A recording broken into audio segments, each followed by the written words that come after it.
This is Jim Sawyer for CapitalismInCrisis.org. Adam Smith gave the world a new paradigm connecting self-interest positively with the common good. More recently, however, that beneficial linkage is fraying, particularly between what is good for the self-interested wealthy and what may be good for the rest. In this series, we highlight a widening gap between useful capitalism and non-productive, even destructive pseudo-capitalism. To illustrate, public leaders are called to challenge the efficacy of mortgage interest tax write-offs for the rich, particularly. These are but one among a myriad of tax dodges, loopholes, and outright frauds crying out for heightened oversight. Also sorely needed is a thorough updating of the capitalist paradigm. It must be brought into conformity, not with mere fantasy, but with the way in which the contemporary dynamic economic world actually works.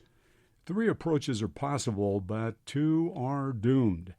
One is to continue to hang with the status quo. Another is to do something, but futilely, unfortunately. This is the choice of gelling the bastards, but it isn't working. It is a mere dance in which rules are gamed by sophisticated MBAs, attorneys, and public relations consultants.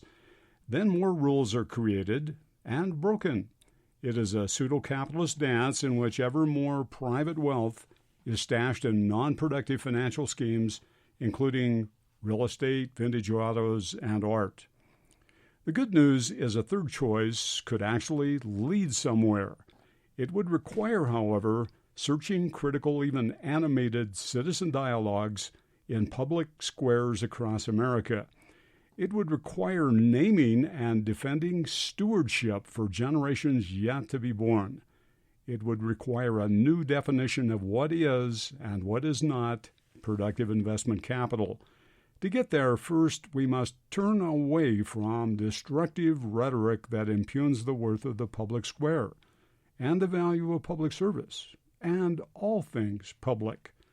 With our fellows, we ought to turn away from Ronald Reagan's shameful assertion that government can never be the solution, but ever must be attacked as the very problem. Reclaiming America now calls urgently for across-the-aisle consensus building. Now, we the people are called to build a consensus vision of the future and within it to distinguish non-productive economic behaviors from a populist sense of what constitutes productive investment in service not only to the present but to the future as well.